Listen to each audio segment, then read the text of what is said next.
नमस्कार दोस्तों। इलेक्ट्रॉनिक्स के अंतर्गत हमने पिछले लेक्चर में अर्धतरंग दृष्टकारी के बारे में अध्ययन किया था। उन बातों को एक बार मैं 2 मिनट में आपको रिवाइज करा देता हूँ। सबसे पहले हम पिछले लेक्चर में बात कर रहे थे कि दृष्टकारी होता क्या है। तो जो युक्ति AC को पल्सेटिंग DC में बदलने का काम करती है वह युक्ति दृष्टकारी मतलब रेक्टिफायर कहलाता है। और रेक्टिफायर में हम डायोड काम में लेते हैं, इसलिए इस रेक्टिफायर को अनकंट्रोल्ड रेक्टिफायर भी कहते हैं। अनियंत्रित दृष्टकारी की भी संज्ञा दी जाती है। जो नियंत्रित दृष्टकारी होता है उसमें हम SCR काम में लेते हैं, जिनका अध्ययन इलेक्ट्रॉनिक्स के जब पावर इलेक्ट्रॉनिक्स वाला पार्ट पढ़ेंगे तब चर्चा करेंगे SCR के बारे में। दोस्त, दृष्टकारी मोटे तौर पर 2 प्रकार का होता है, एक अर्धतरंग और दूसरा पूर्ण तरंग दृष्टकारी। तो कल वाले लेक्चर में हमने बात की थी अर्धतरंग दृष्टकारी। अर्धतरंग दृष्टकारी का तात्पर्य उस दृष्टकारी से है जो कि संपूर्ण सप्लाई के एक चक्र में केवल धनात्मक अर्ध चक्र में ही आउटपुट देता है, उसे हम अर्धतरंग दृष्टकारी कहते हैं। अगर वो सिंगल फेज का अर्धतरंग दृष्टकारी है तो उसमें एक डायोड काम में आता है, और यदि 3 फेज का अर्धतरंग दृष्टकारी है तो उसमें 3 डायोड काम में आते हैं। क्लियर है। फिर हमने बात की थी कि अर्धतरंग दृष्टकारी का औसत मान होता है 0.318 गुणा अधिकतम मान, और प्रभावी मान होता है 0.5 गुणा अधिकतम मान। फिर मैंने बात की थी दोस्तों शिखर गुणांक, तो शिखर गुणांक आया था 2, रूपक गुणांक आया था 1.57, उर्मी का गुणांक आया था 1.21, दक्षता आई थी 41.6।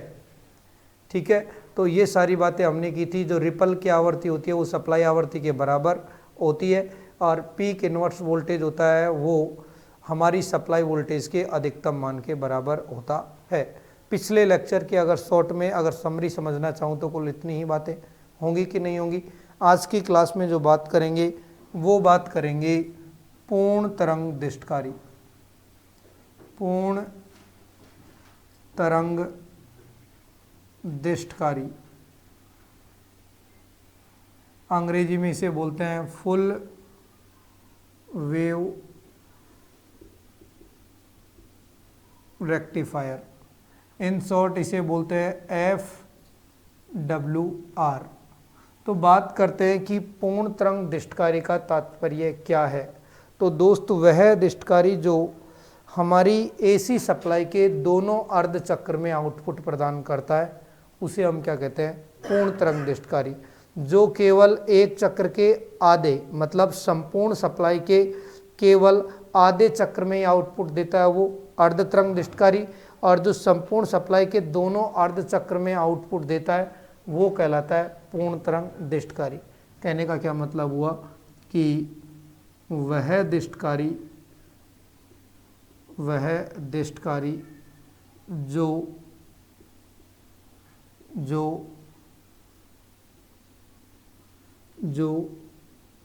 AC सप्लाई के दोनों अर्ध चक्र में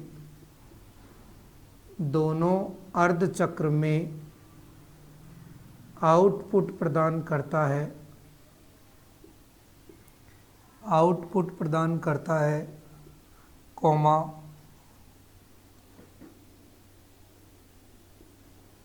अर्धतरंग दृष्टकारी,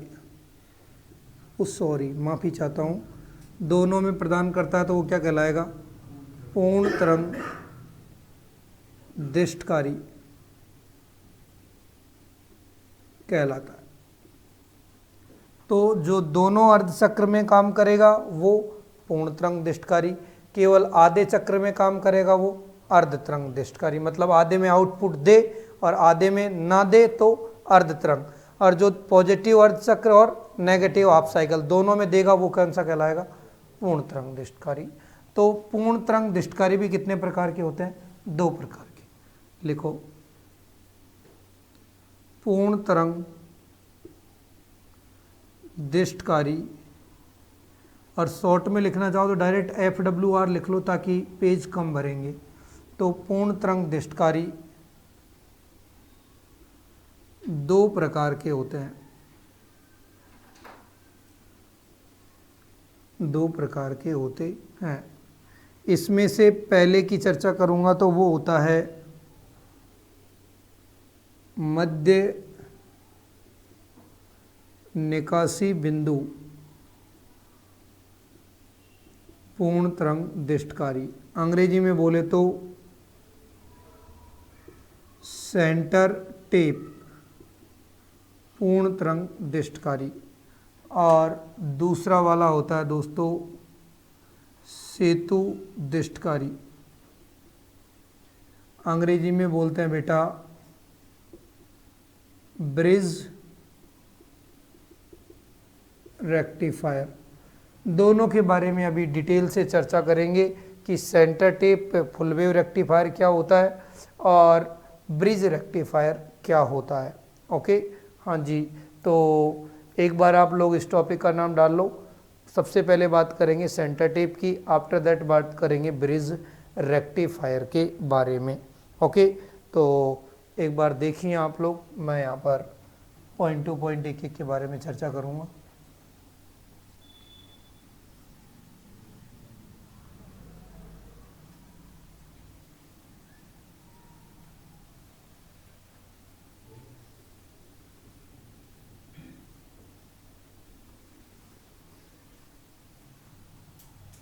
हाँ जी, अपनी कॉपी के 2 पार्ट्स के अंतर्गत इन दोनों चीज़ों के बारे में अध्ययन हम करेंगे। सबसे पहले जो मैं बात करूँगा दोस्तों, वो बात करूँगा किसके बारे में,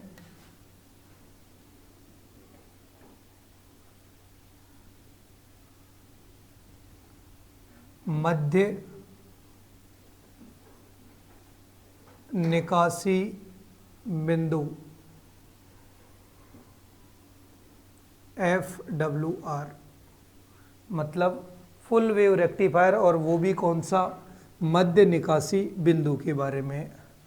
और जो दूसरी तरफ चर्चा करूंगा मेरे प्यारे दोस्तों, वो बात करूंगा सेतु दृष्टकारी के बारे में। सेतु दृष्टकारी बोल दो या अंग्रेजी में ब्रिज रेक्टिफायर। तो दोनों के बारे में डिटेल से हम चर्चा करेंगे। एक होता है सेतु दृष्टकारी या और एक होता है मध्य निकासी बिंदु, मतलब एक है ब्रिज रेक्टिफायर और एक है सेंटर टेप वाला। कौन सा है, सेंटर टेप पूर्ण तरंग दृष्टकारी। ठीक है, वो सेंटर टेप तो ये रह गया और ब्रिज रेक्टिफायर पूर्ण तरंग दृष्टकारी वो हो गया। तो सबसे पहले इनका डायग्राम देखेंगे कि कैसा डायग्राम नज़र आता है। तो देखिए ज़रा कि सेंटर टेप के लिए मुझे किसकी ज़रूरत पड़ेगी, ट्रांसफॉर्मर की।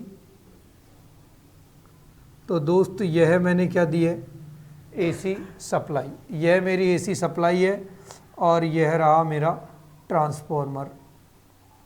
और जो ट्रांसफॉर्मर ले रहे हैं वो कौन सा ट्रांसफॉर्मर लेंगे, सेंटर टेप। तो इसके मध्य में इस बिंदु पे मान लिया कि ये सेंटर टेप है, तो यह सेंटर टेप हो गया और यहाँ पर मैंने क्या जोड़ दिया, कोई भी लोड। यह क्या हो गया, मेरा कोई भी लोड हो गया। और एक डायोड मैंने यह लगा दिया, इस डायोड का नाम दे दिया है मैंने D1, और एक दूसरा डायोड यह लगा दिया है और इस डायोड का नाम दे दिया दोस्तों D2, और इनके बीच में ये क्या लगा दिया मैंने, लोड। और लोड से जो धारा प्रवाहित हो रही है उसको नाम दे दिया है I0, और लोड के सिरों पर जो वोल्टेज आ रहा है उसको नाम दे दिया मैंने V0। माना कि यह मेरा क्या है, सप्लाई वोल्टेज है। ठीक है, हाँ जी, तो दो इसको बराबर हिस्सों में तोड़ देगा तो मान लीजिए इसके सिरों पर भी जो वोल्टेज है वो कितना है, Vs है, और यहाँ पर भी जो वोल्टेज है वो कितना है, Vs। कहने का मतलब ये 1:2 प्रकार का है। उदाहरण के तौर पर यदि यहाँ 220 है तो यहाँ कितना आएगा, 440। तो 440 का 220 ऊपर और 220 नीचे, यही होता है सेंटर टेप का मतलब। हाँ कि ना, समझाने के लिए बता रहा हूँ। तो देखो मैंने Vs दिया तो 2Vs का Vs ये रहा और Vs ये है रहा। क्लियर हुआ कि नहीं हुआ? अरे बेटा Vs का मतलब 200 वोल्ट मैंने यहाँ दिया तो इस तरफ 1:2 का मतलब क्या है कि यदि यहाँ 200 दूंगा तो यहाँ कितना जाएगा 400। यही कर रहा है कि नहीं कर रहा है ट्रांसफॉर्मर। तो दोस्त यदि यहाँ पर 100 वोल्ट है तो यहाँ 200, यहाँ 500 है तो यहाँ 1000, यहाँ 50 है तो यहाँ 100, और यदि यहाँ VS है तो यहाँ पर 2VS। तो 2VS कैसे आएगा, एक VS ये रहा और एक VS ये रहा, तो कितना हो जाएगा 2VS। ओके, अब मैं बात करूंगा सेंटर टेप जो रेक्टिफायर है उसके कौन से अर्धचक्र की, धनात्मक अर्धचक्र की। तो सबसे पहले मैं डायग्राम बनाऊंगा बेटा, सबसे पहले मैं डायग्राम बना करके ये दिखाऊंगा कि सप्लाई वोल्टेज कैसा है। तो सप्लाई वोल्टेज कैसा है दोस्तों, AC प्रकृति का है। तो AC सप्लाई का ये धनात्मक अर्धचक्र है और ये वाला कौन सा अर्धचक्र है, ऋणात्मक। ये 0 है, यह 180 डिग्री है और यह 360 डिग्री है। ओके, इसके सापेक्ष हम देखेंगे कि जो लोड का वोल्टेज है वो कितना प्राप्त हो रहा है। हाँ जी, तो यहाँ पर हम जो बात करेंगे वो बात करेंगे लोड वोल्टेज की। तो सबसे पहले जो बात करेंगे हम धनात्मक अर्धचक्र की और उसके बाद में बात करेंगे ऋणात्मक अर्धचक्र की। तो देखो बेटा, सबसे पहले यदि मैं धनात्मक अर्धचक्र की बात करूं तो देखिए, धनात्मक अर्धचक्र में क्या होता है, धनात्मक अर्धचक्र में यह देखो। तो धनात्मक अर्धचक्र का मतलब सीधा सा यह है कि यहाँ पर प्लस है और यहाँ पर माइनस है, तो इसका मतलब यहाँ पर होगा प्लस और यहाँ पर होगा माइनस। बोलो हाँ कि ना, यही बात होगी ना। तो देखिए दोस्त, वास्तविकता में ये कौन सा सिरा होता है, एनोड, और यह होता है कैथोड। यह होता है एनोड और यह वाला सिरा होता है कैथोड। क्या ओरिजिनल बात यही है कि नहीं है? तो देखो जरा क्या हो रहा है, एनोड किससे जुड़ रहा है, प्लस से जुड़ रहा है कि नहीं जुड़ रहा है। तो एनोड का प्लस से जुड़ना कौन सी बायस कहलाता है, अग्र बायस, और एनोड का माइनस से जुड़ना कौन सी बायस, पश्च बायस। तो धनात्मक अर्धचक्र में डायोड D1 कौन सी बायस में, अग्र बायस में, और डायोड D2 कौन सी बायस में, पश्च बायस में।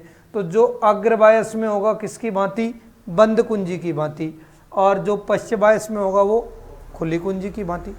कैसे, दोबारा देख लो कि मैंने जो संपूर्ण सप्लाई है उसके कौन से अर्धचक्र की बात कर रहा हूँ, धनात्मक। तो धनात्मक अर्धचक्र में मैंने क्या माना कि ये सिरा पॉजिटिव है और दूसरा सिरा ऑटोमेटिक कौन सा होगा, नेगेटिव। तो अगर ये प्लस होगा तो यहाँ पर भी क्या होगा, प्लस, और दूसरा वाला कौन सा होगा, माइनस। होगा कि नहीं होगा। तो एनोड का प्लस से जुड़ना अग्र बायस, तो डायोड D1 अग्र बायस में अर्थात बंद कुंजी की तरह व्यवहार करेगा, और डायोड D2 का एनोड किससे जुड़ रहा है, माइनस से, तो ये कौन सी बायस में, पश्च बायस। मैंने यही बताया था कि एनोड का प्लस से जुड़ना अग्र बायस और एनोड का माइनस से जुड़ना पश्च बायस। हाँ कि ना, यही बात की थी ना। तो इसका मतलब धनात्मक अर्धचक्र में डायोड D1 कौन सी बायस में, अग्र बायस में, और अग्र बायस में डायोड किसकी भांति व्यवहार करता है, बंद कुंजी की तरह। किसकी तरह व्यवहार करता है मेरे प्यारे दोस्त, बंद कुंजी की तरह व्यवहार करता है। और डायोड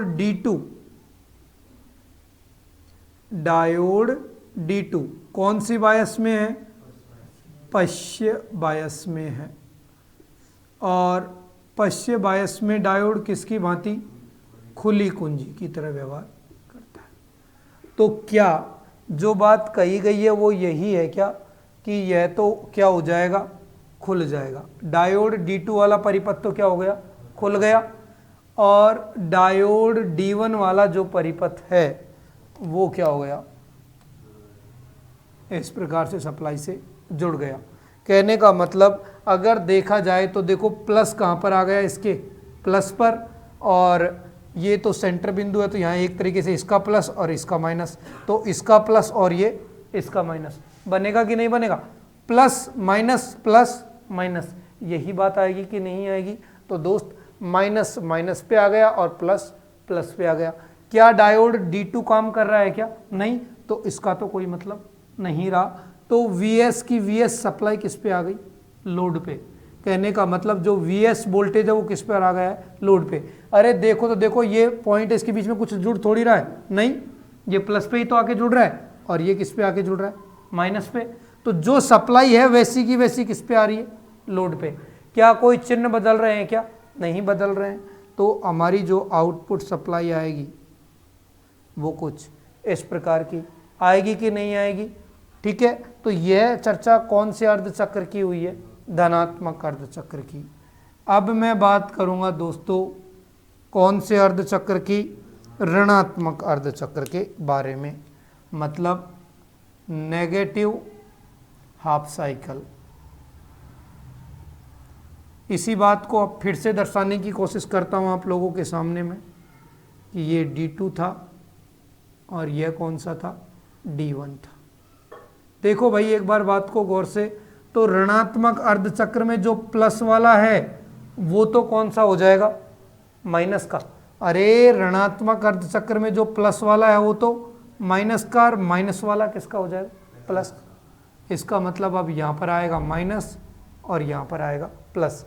क्या बात आपको समझ में आ रही है कि नहीं आ रही है? कि पहले जो बिंदु प्लस में दिख रहा था अर्धचक्र में कैसा हो जाएगा? वो माइनस में, और माइनस वाला किस में हो जाएगा? प्लस में। देखो तो एनोड का माइनस से जुड़ना कौन सी बायस?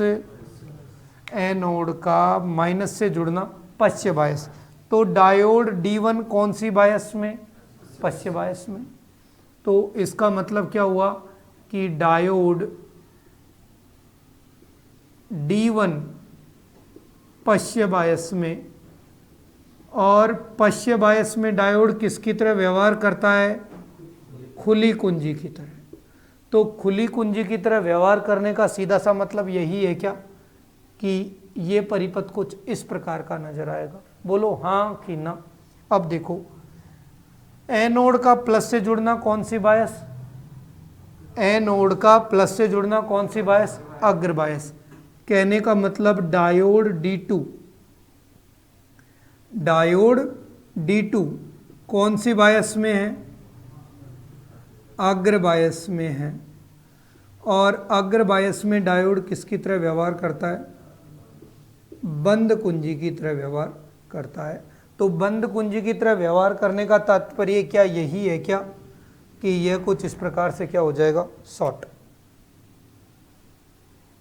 हाँ कि ना? अब गौर करो बेटा, ऊपर वाले पे तो कोई मतलब लेना देना है ही नहीं। अब देखना गौर करके कि प्लस किससे जुड़ रहा है? प्लस से ही जुड़ रहा है, और माइनस किससे जुड़ रहा है? माइनस से ही जुड़ रहा है। तो क्या सप्लाई का चक्र उल्टा हो रहा है क्या? नहीं, जैसी पहले की थी वैसी की वैसी बनी हुई है कि नहीं है?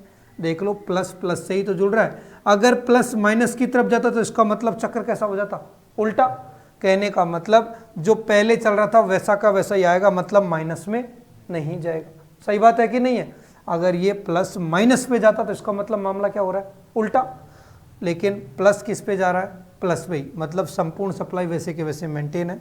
तो अगला जो अर्धचक्र आएगा वो भी सेम ऐसा ही आएगा कि नहीं आएगा? तो क्या धनात्मक अर्धचक्र में आउटपुट दे रहा है? हाँ। क्या ऋणात्मक अर्धचक्र में आउटपुट दे रहा है? हाँ। लेकिन धनात्मक अर्धचक्र में कौन काम कर रहा है? D1। और ऋणात्मक अर्धचक्र में कौन काम कर रहा है? D2। पक्की बात आ रही है कि नहीं आ रही है? हाँ कि ना? बात शायद आप लोगों को क्लियर हो गई होगी कि यह संपूर्ण सप्लाई के दोनों अर्धचक्र में आउटपुट देता है, इसलिए इसे हम क्या कहते हैं? पूर्ण तरंग दिष्टकारी। बात 100% क्लियर है कि नहीं है? इत्मीनान से, तसल्ली से समझ लो कि जब धनात्मक अर्धचक्र होता है तो D1 अग्रबायस में और D2 पश्य बायस में। ऋणात्मक अर्धचक्र होता है तो D2 अग्रबायस में और D1 पश्य बायस में। तो दोनों बायस के बारे में अपन ने कहानी देख ली है, तो दोनों के बारे में आपको जानकारी हो गई है। तो अब जो ओरिजिनल डायग्राम था उसी को बना देते हैं ताकि आपको किसी प्रकार की कोई दिक्कत ना हो। तो यह हो गया डायोड D2 और यह हो गया डायोड D1। सुनो मेरी बात को एक बार गौर से बेटा। अगर ये ट्रांसफॉर्मर 1:1 का होता तो यदि यहाँ Vs देता तो Vs/2 यहाँ और Vs/2 यहाँ। पक्की बात है कि नहीं है? अरे यह अगर ट्रांसफॉर्मर होता 1:1 का, तो अगर यहाँ 200 वोल्टेज देंगे तो यहाँ भी कितना आएगा? 200, मतलब 100 यहाँ पर और 100 यहाँ पर। जो संपूर्ण दे रहा है उसका आधा यहाँ पर और आधा यहाँ पर। इसलिए समझाने के पर्पज से मैंने लिया कितना है? 1:2 का। अब मुझे बताओ इस अर्धचक्र का अधिकतम मान क्या होगा? Vm, और इसका भी कितना होगा? Vm। अब देखते हैं कि डायोड के सिरों पर वोल्टेज कितना आता है पश्च बायस में। तो देखते हो आप कि यदि ये अग्र बायस में है तो ये कौन सी बायस में? पश्च में। तो अग्र बायस में होता है तब ये कौन सा होता है? शॉर्ट। और मान लो ये पश्चिम में है तो ये कैसा होता है? ओपन। अब देखते हैं कि इसके सिरों पर वोल्टेज कितना आएगा। तो देखो एक तो वोल्टेज आ गया V, ये आ गया, और एक वोल्टेज कितना आ गया? V। तो कितना आया टोटल? अरे ये संपूर्ण पूरा का पूरा इसी के सिरों पर आ रहा है कि नहीं आ रहा है? तो Vs और Vs कितना? 2As। तो अधिकतम मान कितना आएगा? 2Vm। यह इसकी सबसे बड़ी कमी है कि मध्य निकासी बिंदु पूर्ण तरंग दृष्टिकारी में जो पीक इनवर्स वोल्टेज होता है वो सप्लाई वोल्टेज के अधिकतम मान का कितना आता है? दोगुना आता है। तो PIV का मान कितना आ रहा है? 2Vm। तो दोस्त आप जान रहे हो कि पहले अगर 10 वोल्ट का डायोड खरीद रहे थे तो अब कितने का खरीदना पड़ेगा? 20 का। और 20 वोल्ट का खरीदोगे तो महंगा पड़ेगा कि नहीं? पड़ेगा कि नहीं पड़ेगा? तो इस सेंटर टेप रेक्टिफायर की दो कमी है। एक तो PIV का मान अधिकतम मान का दुगना हो जाता है, पहली बात। और दूसरी बात कि हमें सेंटर टेप ट्रांसफॉर्मर की आवश्यकता होती है, नहीं तो क्या सेंटर बिंदु निकल पाएगा? क्या नहीं निकल पाएगा। तो इसमें ट्रांसफॉर्मर का उपस्थित होना जरूरी है, अन्यथा हमें सेंटर टेप ट्रांसफॉर्मर नहीं होगा तो ये काम संभव नहीं है। तो इन दो कमियों की वजह से ही इसका उपयोग हम क्या करते हैं? कम। फिर इसके स्थान पर कौन सा प्रेफर करने लगे हैं? Bridge rectifier. इसलिए तो बोलते हैं दो रूप। सेंटर टेप में कुछ कमी निकली, कौन सा? एक तो PIV का मान ज्यादा आ रहा है डबल, और एक किसकी जरूरत है? सेंटर टेप ट्रांसफॉर्मर की आवश्यकता होती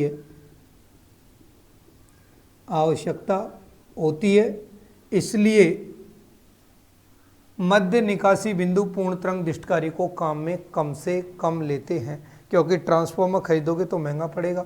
डायोड की रेटिंग भी क्या लेनी पड़ेगी? डबल लेनी पड़ेगी कि नहीं लेनी पड़ेगी? तो ये दो कमियां होने के कारण किसकी तरफ प्रेफर करते हैं हम? सेंटर टेप के स्थान पर किसको काम में लेते हैं? ब्रिज रेक्टिफायर को काम में लेते हैं। तो कोई पूछे कि सेंटर टेप रेक्टिफायर में कितने डायोड काम में आते हैं? तो डायोड दोस्तों कितने काम में आते हैं? 2। कितने डायोड काम में आते हैं? 2। इन सभी बातों को अब आप उतार लीजिए। अब आप समझ गए होंगे कि अग्र बायस में कैसा व्यवहार है और पश्च बायस में किस तरीके का व्यवहार है। साफ सुथरा उतार लो।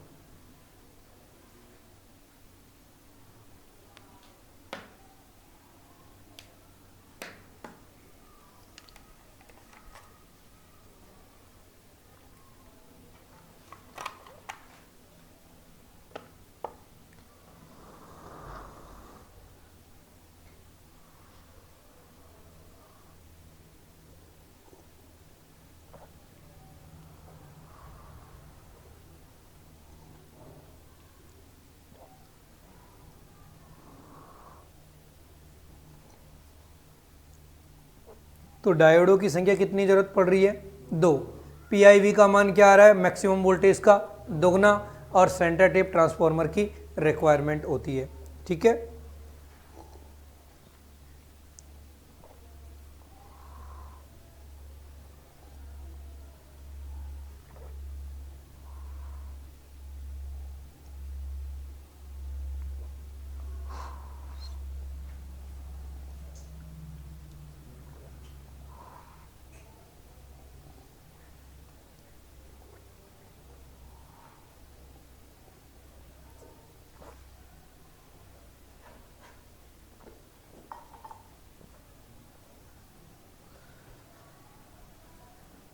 अब देखिए अगला प्रकार जिसे हम बोलते हैं ब्रिज रेक्टिफायर। तो उसको मैं चर्चा में लाऊंगा ज़रूर। एक बार जल्दी से आप डायग्राम बना लो, तब तक मैं उसका डायग्राम बना देता हूँ। चाहो तो ब्रिज रेक्टिफायर में ट्रांसफॉर्मर लगाओ और नहीं चाहते हो तो मत लगाओ।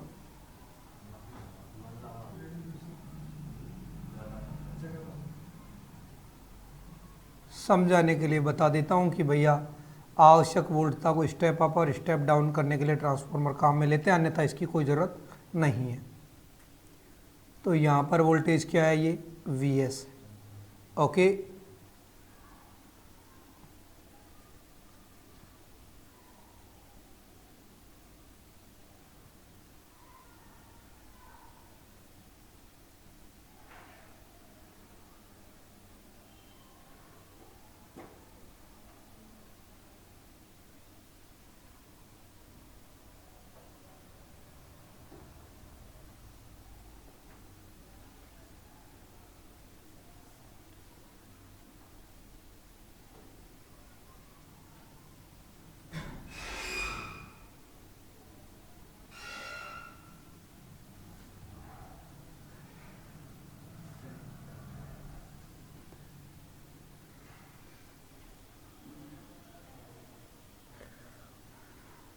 तो समझने के लिए लिख देता हूँ कि यह D1, D2, D3 और D4।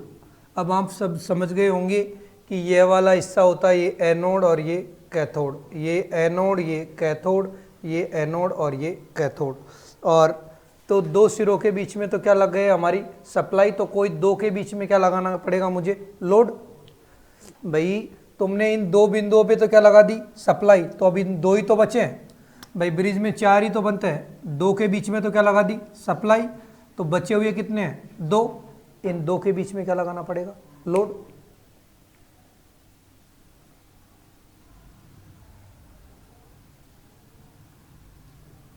ये देखो, जब लोड की धारा जो प्रवाहित हो रही है उसको नाम दे देता हूं मैं I0, और इसके सिरों पर जो वोल्टेज है इसको नाम दे देता हूं दोस्तों V0। शायद क्लियर हो गई होगी आप लोगों को कहानी सारी की सारी। चाहे तो इन दोनों बिंदुओं को उठा करके दूर लेकर के भी समझ लो, कुल मिला के बात है इन दो बिंदुओं के बीच में ही जुड़ रहा है। किताब वाले इस डायग्राम को उठा करके यहाँ बना देते हैं, तो बात तो वही है कि नहीं है। हाँ, अब देखो बात मुद्दे की क्या हो रही है। तो हमारे पास में वही कौन सी सप्लाई है, AC सप्लाई है।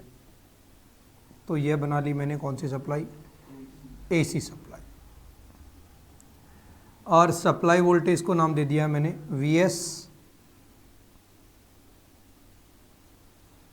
तो यह AC सप्लाई में ये 0 डिग्री, यह 180 डिग्री और यह कितना है 360 डिग्री। यह कौन सा अर्धचक्र है, धनात्मक, और यह वाला कौन सा है, ऋणात्मक। अब देखेंगे कि इसके सापेक्ष आउटपुट में वोल्टता क्या प्राप्त होती है। तो आउटपुट वोल्टता की यदि बात करूँगा तो ये क्या आएगा, V0। तो अर्धचक्र तो ये हो गया धनात्मक और ऋणात्मक ये हो गया। चलो अब एक एक पॉइंट को देखते हुए चलेंगे ढंग से। क्या देखेंगे, सबसे पहले बात करेंगे मेरे प्यारे दोस्त धनात्मक अर्धचक्र की। कौन से अर्धचक्र की, धनात्मक अर्धचक्र, अंग्रेजी में बोले तो पॉजिटिव हाफ साइकिल। तो देखो दोस्त, यदि धनात्मक अर्धचक्र में यह प्लस है तो नीचे वाला माइनस, तो यह वाला भी कौन सा होगा, प्लस, और यह कौन सा होगा, माइनस। कहने का मतलब प्लस कहाँ पर शिफ्ट हो गया, यहाँ पर ये पूरा प्लस ही तो चलेगा, और यहाँ कौन सा चलेगा, ये माइनस ही चलेगा कि नहीं चलेगा। तो मुझे ये बताओ अब कौन कौन से डायोड अग्र बायस में होंगे और कौन कौन से डायोड पश्च बायस में होंगे। तो दोस्त हम देख रहे हैं कि यह सिरा होता है एनोड, मतलब जिस तरफ इस प्रकार का पेट सा नजर आता है तो ये होता है एनोड, और जिस तरफ ये डंडा नजर आता है वो होता है कैथोड। तो एनोड किससे जुड़ रहा है, प्लस से, इसलिए डायोड D1 कौन सी बायस में, अग्र बायस में। इधर देखो कि यह वाला हिस्सा है, ये कौन सा है हमारा एनोड, और एनोड का माइनस से जुड़ने का मतलब D2 कौन सी बायस में, पश्च बायस में। लेकिन देखो कैथोड, अरे यार समझ में नहीं भी आ रहा है ना, तो मैं लिख देता हूँ कि ये एनोड है और ये कैथोड, यह एनोड यह कैथोड, यह एनोड यह कैथोड, यह एनोड और यह कैथोड। तो हम जानते हैं कि एनोड का प्लस से जुड़ना अग्र बायस और कैथोड का प्लस से जुड़ना पश्च बायस। तो D1 और D3 कौन सी बायस में है? अग्र बायस में, क्योंकि कैथोड का माइनस से जुड़ना या एनोड का प्लस से जुड़ना कौन सी बायस? अग्र बायस। तो दोस्त डायोड D1 तथा D2 कौन कौन से डायोड? डायोड D1 और D3 कौन कौन से डायोड? एक तो है D1 और दूसरा है D3। कौन सी बायस में? अग्र बायस में। और अग्र बायस में किसकी भांति? बंद कुंजी की भांति व्यवहार करते हैं। तो बंद कुंजी की भांति व्यवहार करने का सीधा सा मतलब क्या हुआ कि ये दोनों हट गए और इनके स्थान पे क्या आ गया? इस प्रकार का स्विच ऑन हो गया। अब देखो, एनोड का माइनस से जुड़ना पश्च बायस और कैथोड का प्लस से जुड़ना पश्च बायस। तो D2 और D4 कौन सी बायस में होंगे? पश्च बायस में होंगे। तो डायोड D2 और D4 कौन सी बायस में? पश्च बायस में। और जब पश्च बायस में होंगे तो किसकी तरह व्यवहार करेंगे? खुली कुंजी की तरह। किसकी तरह व्यवहार करेंगे? खुली कुंजी। तो खोल देते हैं कुंजी, ये लो भैया, तो ये क्या हो गया? कुंजी खुल गई। तो वास्तविकता में ये D1 और D3 तो क्लोज स्विच हो गए और D2 और D4 क्या हो गए? Open switch. अब मुझे बताओ, क्या खुले परिपथ से धारा जाएगी क्या? नहीं जाएगी। तो धारा कहाँ आएगी? देखो, सबसे पहले आएगी D1 में और D1 से पहले किस में जाएगी? प्लस में। तो प्लस से प्लस ही आ रहा है कि नहीं आ रहा है? और माइनस से क्या जुड़ रहा है? माइनस ही। तो जो सप्लाई है वैसी की वैसी किस में आएगी? आउटपुट में आएगी कि नहीं आएगी? अरे बेटा देखो, प्लस ही तो किस पे जाकर जुड़ रहा है? प्लस पे। और माइनस किस पे जाके जुड़ रहा है? माइनस पे। तो जैसी सप्लाई है वैसा का वैसा ही तो आउटपुट आएगा कि नहीं आएगा? तो दोस्त आउटपुट इस प्रकार से जैसा है वैसा का वैसा ही प्राप्त हो रहा है कि नहीं हो रहा है? अब मुझे बताओ, धनात्मक अर्धचक्र में कौन कौन से डायोड काम कर रहे हैं? तो D1 और D3 डायोड काम कर रहे हैं। कौन से अर्धचक्र में? धनात्मक अर्धचक्र में। यहाँ पर कितने डायोड काम कर रहा था? केवल D1 काम कर रहा था। तुलनात्मक चीज देख सकते हो कि नहीं? हाँ जी, देखिए जरा इधर एक बार। तो देखो दोस्त कि अब मैं बात करता हूँ किसकी? नेगेटिव हाफ साइकिल की, ऋणात्मक अर्धचक्र। तो ऋणात्मक अर्धचक्र में होगा क्या बेटा कि जो पहले अग्रबायस में थे अब वो किस में हो जाएंगे? पश्च में। कैसे पता लगेगा? क्योंकि देखो, जो पहले प्लस था वो क्या हो जाएगा? माइनस। तो ये देखो, अब यहाँ पर क्या शिफ्ट हो गया? ये माइनस शिफ्ट हो गया कि नहीं हो गया? और इन सब जगह क्या शिफ्ट हो गया? प्लस। तो हम जानते हैं कि देखो, ओरिजिनल डायोड ऐसा ही था क्या? हाँ कि ना? यही तो था।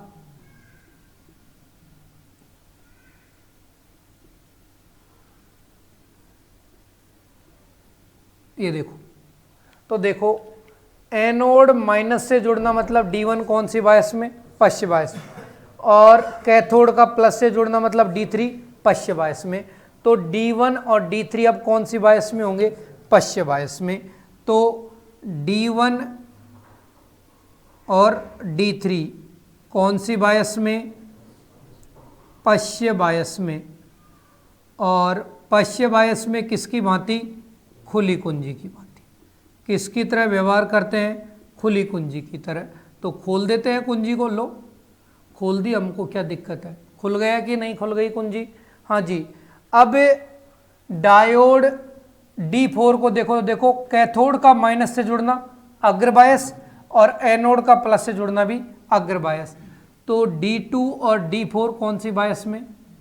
अग्रबायस में। और अग्रबायस में किसकी तरह व्यवहार करते हैं? क्लोज स्विच की भांति। मतलब D2 और D4 कौन सी बायस में? अग्र बायस में। और अग्र बायस में किसकी तरह व्यवहार करते हैं? एक बंद कुंजी की तरह व्यवहार करते हैं। तो मेरे प्यारे दोस्त, अब गौर किया जाए तो देख लो, प्लस से क्या जुड़ रहा है? प्लस, और माइनस से क्या जुड़ रहा है? माइनस। यही तो हो रहा है, plus plus plus plus plus plus plus पे ही जा रहा है, क्योंकि आगे तो रास्ता खुला पड़ा है ना। Minus minus minus minus minus minus ही जुड़ रहा है, तो प्लस से प्लस और माइनस से माइनस ही जुड़ रहा है। तो क्या चक्र उल्टा हो रहा है क्या?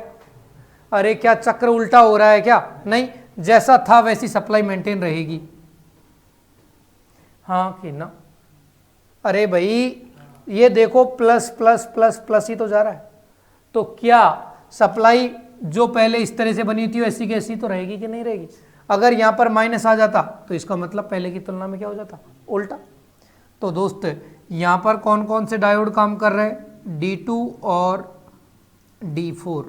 तो आपको यहां भी एक बात क्लियर हो गई होगी कि धनात्मक अर्धचक्र में 2 डायोड काम कर रहे हैं और अगले ऋणात्मक अर्धचक्र में 2 डायोड।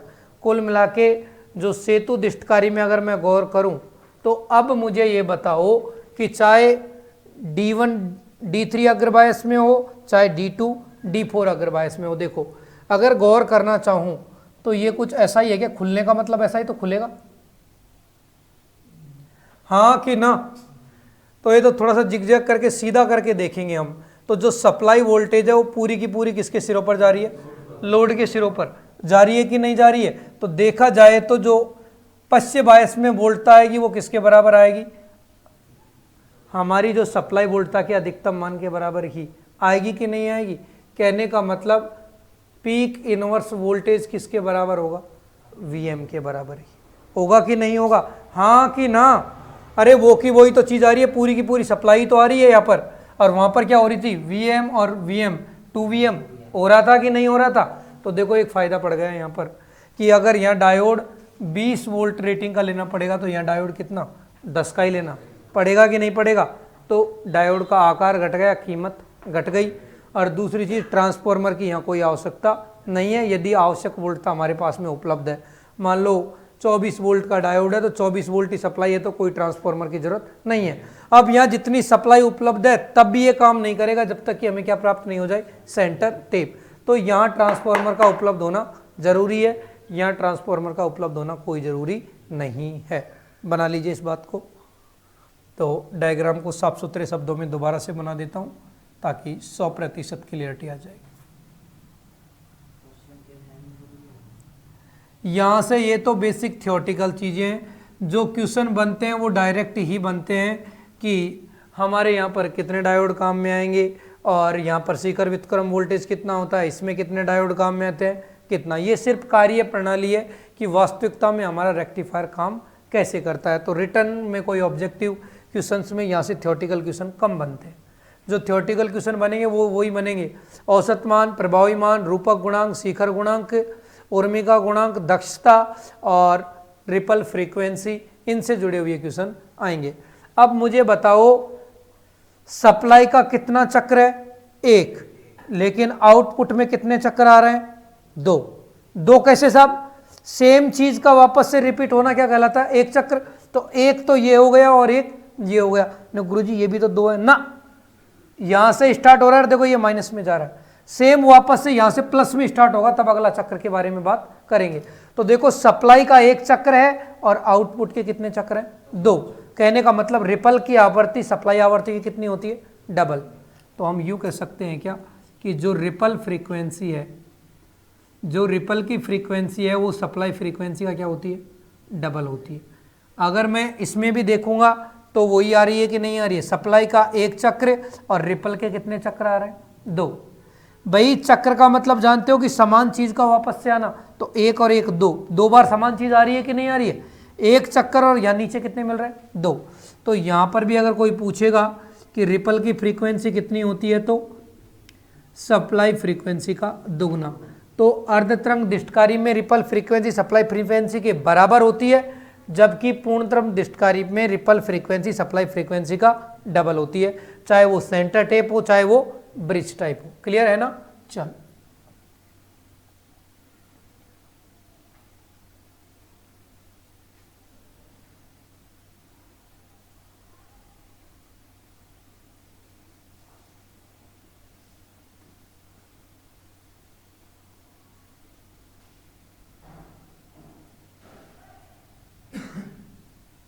इसको नाम दिया था मैंने D1, D2, D3, D4। समझने के लिए तुम तुम्हारे मन से कुछ भी दे सकते हो, लेकिन जब तुम जैसा नाम दोगे वैसे इसकी कार्यप्रणाली लिखोगे। और यह क्या लगा दिया मैंने यहाँ पर, लोड। यह सिरा प्लस और यह माइनस और ये वोल्टेज V0 और आने वाली धारा क्या है, ये I0। ठीक है, तो आप दोनों तरीके से देख रहे हो। तो यहाँ पर कुछ अलग चीज़ें हैं और यहाँ पर कुछ अलग चीज़ें हैं। तो पूर्ण तरंग दिष्टकारी के जो भी औसत मान, प्रभावी मान आएंगे, हमारे एसी फंडामेंटल के जो सामान्य मान होंगे उन्हीं के बराबर होंगे कि नहीं होंगे, तो उस बात को मैं टेबल के द्वारा समझाऊंगा। पहले आप इन चीज़ों को बना लीजिए, ओके ना। हाँ जी,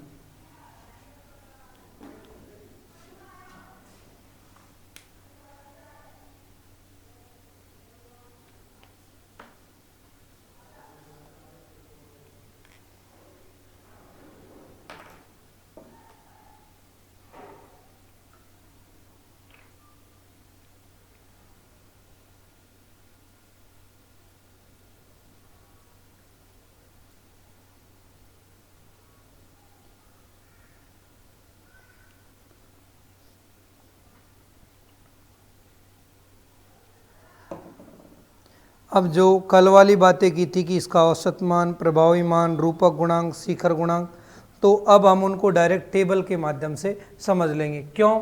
क्योंकि पूर्ण तरंग दिष्टकारी का औसत मान वही होता है जो हमारी एसी सप्लाई का औसत मान होता है। आरएमएस मान भी वही होगा, रूपक गुणांक भी वही होगा और शिखर गुणांक भी वही होगा। ठीक है, बात रही दक्षता की, उन चीज़ों के बारे में मैं भी आपको बता दूंगा। ओके, हाँ जी। तो फुल वेव ब्रिज रेक्टिफायर में डायोडों की संख्या 1, 2, 3 और 4 होती है। ओके, लेकिन यदि वो 3 फेज का होगा तो प्रत्येक फेज के लिए कितने, 2, 2, 2, तो कितने आएंगे, 6। यदि single phase full wave rectifier है तो उसमें डायोडों की संख्या 4। कभी तुमने अल्टरनेटर देखा हो तो उसमें भी तुम देखना कि वो फील्ड पे सप्लाई लेने के लिए सिंगल फेज वाला होता है, जब कितने डायोड लगाता है, वो 4 ही लगाता है। तब वो बोलता है ना कि यार वो ब्रिज को सही कर देना। बार बार जब डायोड खराब हो जाता है तो सप्लाई रुक जाती है, तो बार बार उन्हीं को तो चेंज करते हैं कि नहीं करते हैं वो लोग। कभी शादी ब्याह प्रोग्रामों में कभी देखा हो और कभी अल्टरनेटर आया हो तो आपने देखा होगा कि भाग करके वो जाके चेक करता है कि वो फील्ड वाइंडिंग को जाने वाले डीसी सप्लाई के डायोड खराब हो गए हैं कि वैसे के वैसे हैं। तो जब अगर सिंगल फेज ब्रिज रेक्टिफायर है तो उसमें डायोडों की संख्या कितनी होती है, 4। लेकिन यदि 3 फेज फुल ब्रिज रेक्टिफायर है तो उसमें डायोडों की संख्या कितनी होती है, 6। प्रत्येक फेज के लिए कितने की जरूरत पड़ती है, 2, क्योंकि प्रत्येक का दोनों अर्ध चक्र में काम करवाएगा कि नहीं। तो दोनों अर्ध चक्र में काम कराने के लिए कम से कम कितने चाहिए, 2। तो टोटल मिला के 3 फेज में कितने हो गए, 6। तो यदि बात करेगा कि सेतु दिष्टकारी हो और वो सिंगल फेज का होगा तो कितने डायोड चाहिए, 4। लिख भी देता हूँ इस बात को, तुम्हारे दिमाग में कन्फ्यूजन रहता है तो आप चाहे लिख भी सकते हो कि सिंगल फेज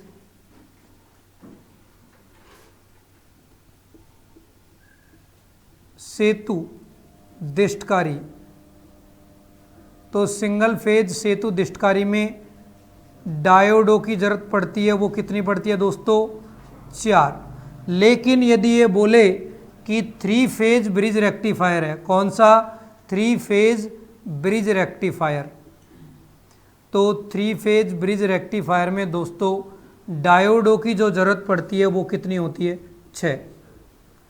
तो डायोड की रिक्वायरमेंट कितनी होगी, 6। अभी तक जो चर्चा कर रहे थे हम वो सिंगल फेज के हिसाब से बात कर रहे थे। तुम देखो हमने भी 2 टर्मिनल ही लिया ना, एक पॉजिटिव एक नेगेटिव लिया, फेज और न्यूट्रल के हिसाब से, हाँ कि ना। इसलिए तो यदि सिंगल फेज ब्रिज रेक्टिफायर है तो 4 डायोड और 3 फेज ब्रिज रेक्टिफायर है तो 6 डायोड। शायद 100% दिमाग में क्लियरिटी आ गई होगी। चलो अब इन सारी बातों को हम एक टेबल पे बना लेते हैं। मतलब पिछले 2 लेक्चरों में जो पढ़ा है ना उनकी सारी जड़ किसमें है, टेबल में। अगर 2 दिन के पढ़ाए हुए को भूल भी जाओगे, अगर टेबल दिमाग में है ना तो 100% क्वेश्चनों का जवाब लग जाएगा। एक भी ऐसा क्वेश्चन नहीं होगा जो मिस होगा, सारे के सारे क्वेश्चन उसमें कवर हो जाएंगे। तो अभी मैं एक टेबल बना रहा हूँ, जिन्होंने ये डायग्राम नहीं बनाया वो बना लो जब तक।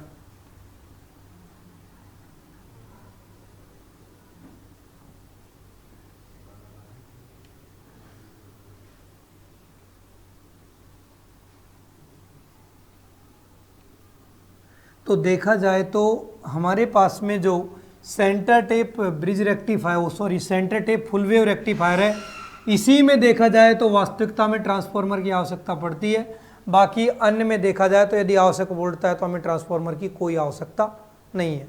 लेकिन यह जितनी वोल्टता है तब भी हमें क्या लगाना पड़ेगा, सेंटर टेप ट्रांसफार्मर लगाना ही लगाना पड़ेगा।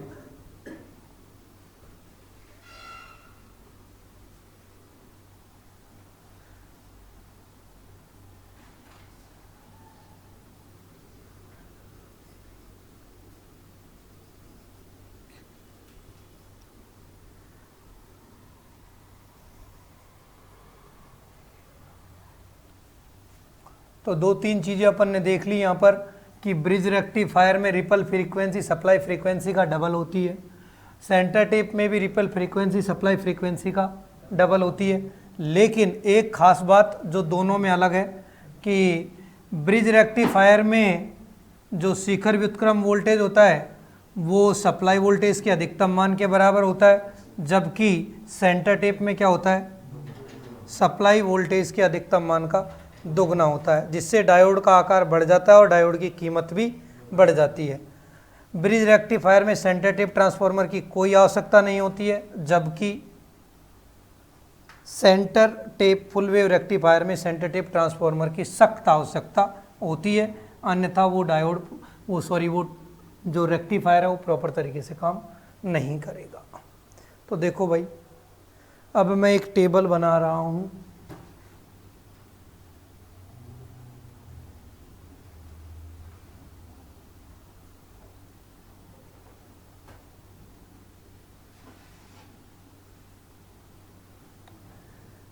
एक तरफ लिख दूंगा मैं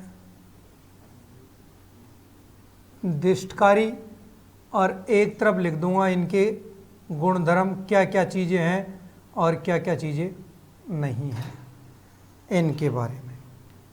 ओके, और इस तरफ लिखना चाहो तो क्या लिख सकते हो, सीरियल नंबर।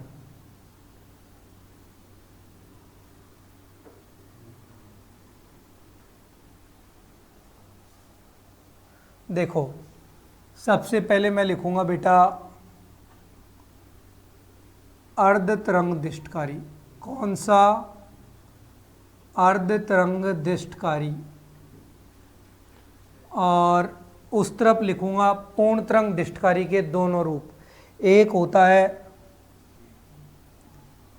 मध्य निकासी बिंदु फुल वेव रेक्टिफायर, और दूसरा वाला होता है दोस्तों सेतु दिष्टकारी। कहने का मतलब ये कौन सा रेक्टिफायर है, ब्रिज। तो सबसे पहले जो बात करेंगे दोस्तों हम उसी की करेंगे, डायोडों की संख्या की। और मैं यहाँ पर जो चर्चा करूँगा वो सिंगल फेज के हिसाब से बात कर रहा हूँ।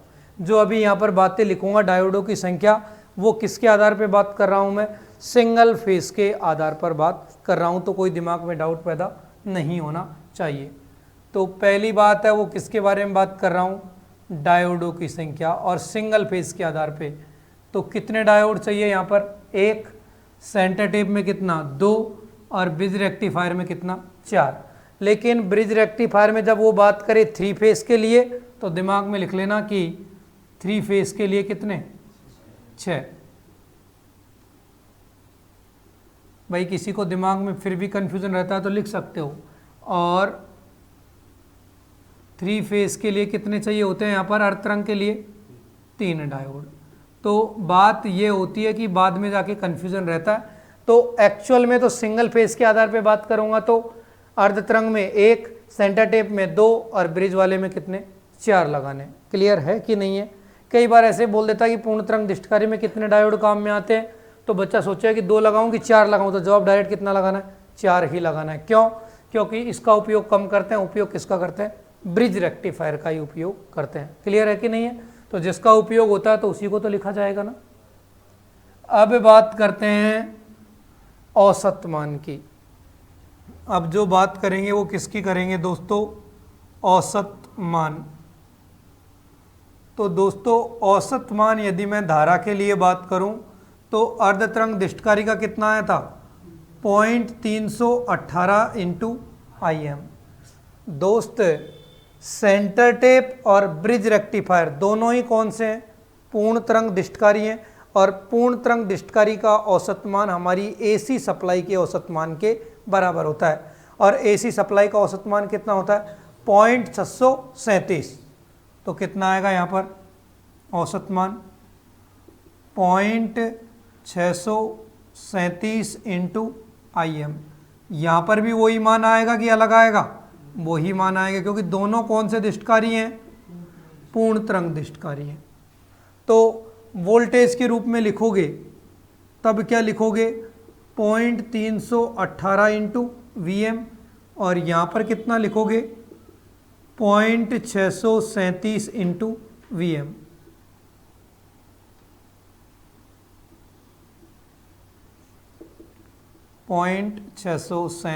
Into VM। तो यह तो क्या हो गया दोस्तों औसत मान। तो हम सीधा कह सकते हैं कि अर्धतरंग दिष्टकारी का औसत मान होता है 0.318 गुणा अधिकतम मान, और सेंटर टेप और ब्रिज रेक्टिफायर दोनों का क्या होता है 0.637 गुणा अधिकतम मान, जो कि हमें AC फंडामेंटल में पढ़ते हैं कि नहीं पढ़ते हैं। हाँ जी। अब बात करते हैं तीसरी किसकी,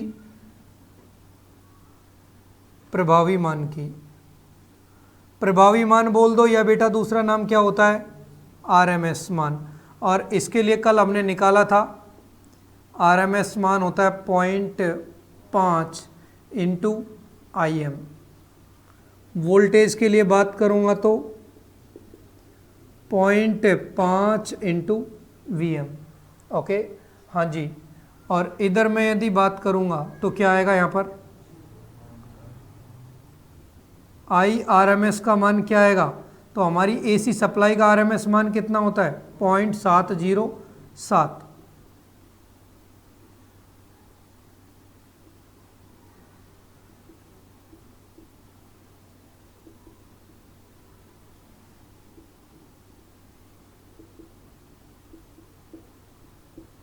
तो वो चाहे सेंटर टेप हो चाहे ब्रिज हो, दोनों के लिए एक ही तो बात होगी कि नहीं होगी।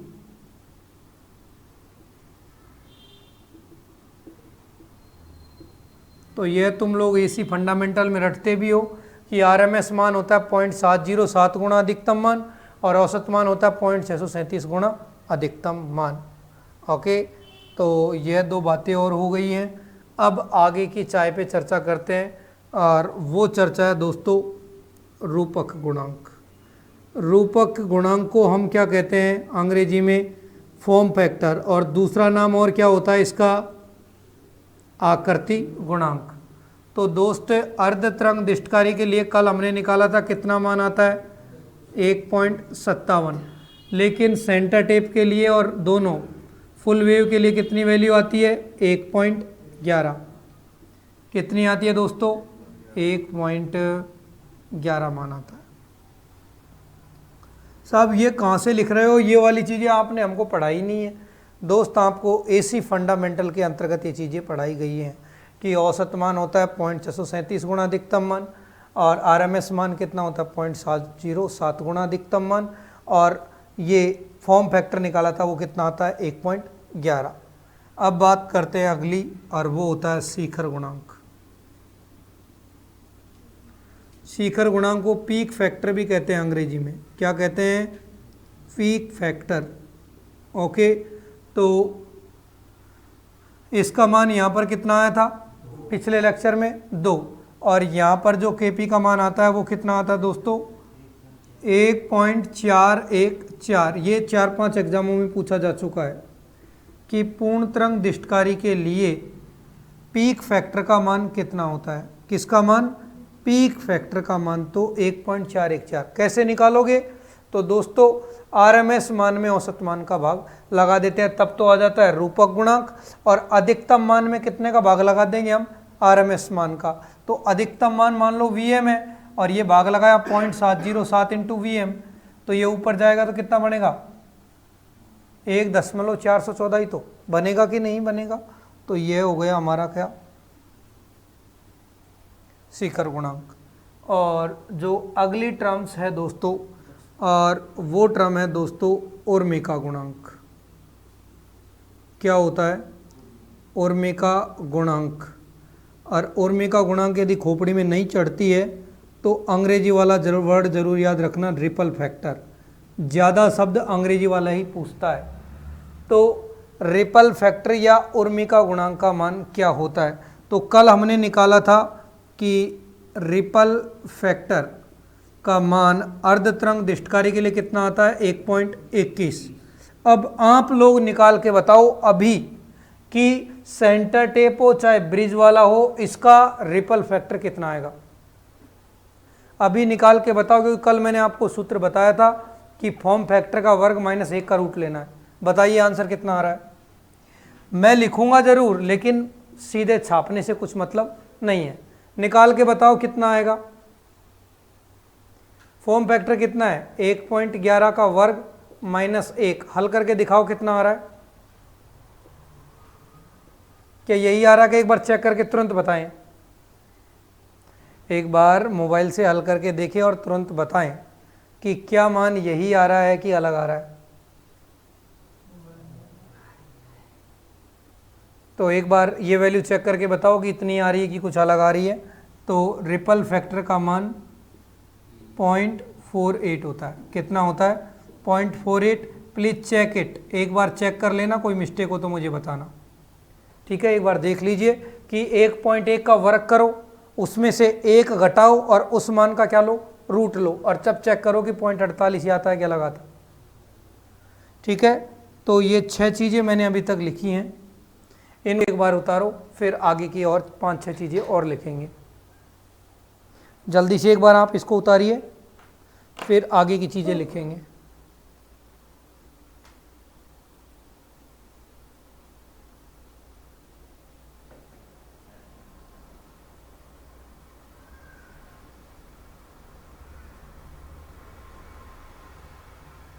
जल्दी से उतार लीजिए सभी लोग।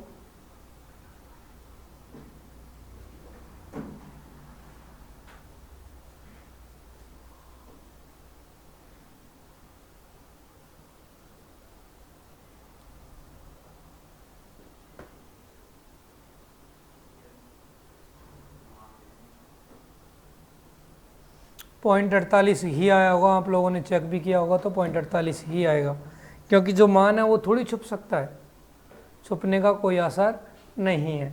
तो ये वैल्यू है डायोडों की संख्या, औसत मान, प्रभावी मान, रूपक गुणांक, शिखर गुणांक, उर्मिका गुणांक। तो देखा जाए तो अब तक 18 क्वेश्चन तैयार हो गए एग्जाम के हिसाब से, 6 18 क्वेश्चन। और ध्यान रखना कि जो पिछला लेक्चर और ये लेक्चर की जो जान है वो सिर्फ ये टेबल है। अगर तुमने कुछ भी नहीं पढ़ा, ये टेबल भी अगर दिमाग में सेट है ना, तो एक भी क्वेश्चन का आंसर आड़ा टेढ़ा नहीं होगा, क्योंकि जो हमने पढ़ी थी वो तो उनकी क्या कार्य प्रणाली पढ़ी थी कि कैसे फुल वेव रेक्टिफायर और हाफ वेव रेक्टिफायर कार्य करते हैं। हाँ जी, बाकी 2-3 बातें और हैं, उनके बारे में बात करते हैं। अब सबसे इम्पोर्टेंट और काम की चीज़ है दक्षता।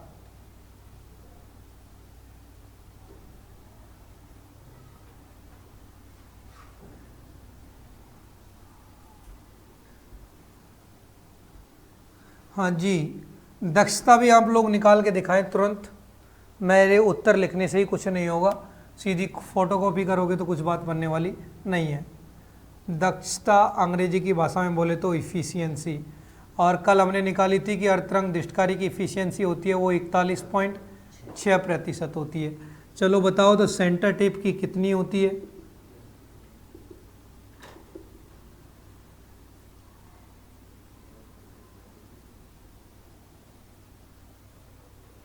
41.6 आई थी या 40.6 आई थी?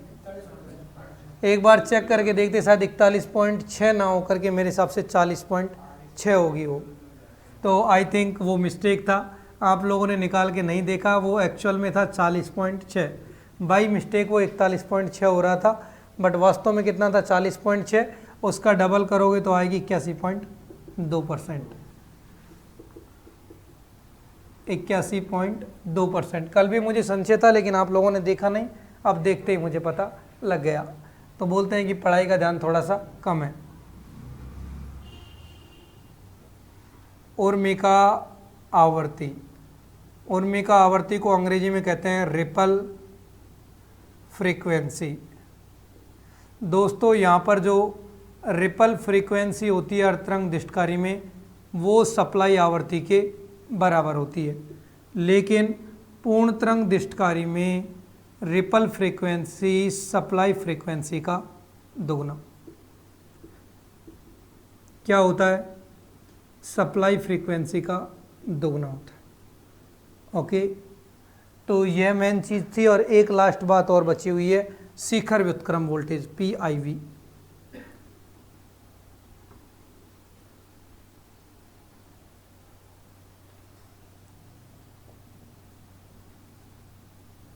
तो PIV मतलब शिखर व्युत्क्रम वोल्टेज, और PIV का मान होता है यहाँ VM के बराबर। बस एक दिक्कत यही है कि ये कितना होता है 2VM, और यहाँ पर भी कितना होता है केवल VM। ये इम्पोर्टेंट बात है जो इसमें अलग है, ठीक है ना। तो इन सारी चीज़ों को आपको दिमाग में ध्यान रखना है। ध्यान रखने की ज़रूरत ही नहीं, क्योंकि सारी चीज़ें मैंने आपको निकाल के दिखाई हैं कि चीज़ कहाँ से आएंगी। तो यह बात थी रेक्टिफायर के बारे में कि अर्धतरंग दृष्टिकारी और पूर्ण तरंग दृष्टिकारी होते क्या हैं। ओके दोस्तों, यह जो पूरी चर्चा थी वो रेक्टिफायर के बारे में थी। अगली क्लास में हम बात करेंगे फिल्टर के बारे में, क्योंकि ये क्या शुद्ध डीसी है क्या? नहीं। तो इस पल्सेटिंग डीसी को शुद्ध करने के लिए हम किसके बारे में बात करेंगे?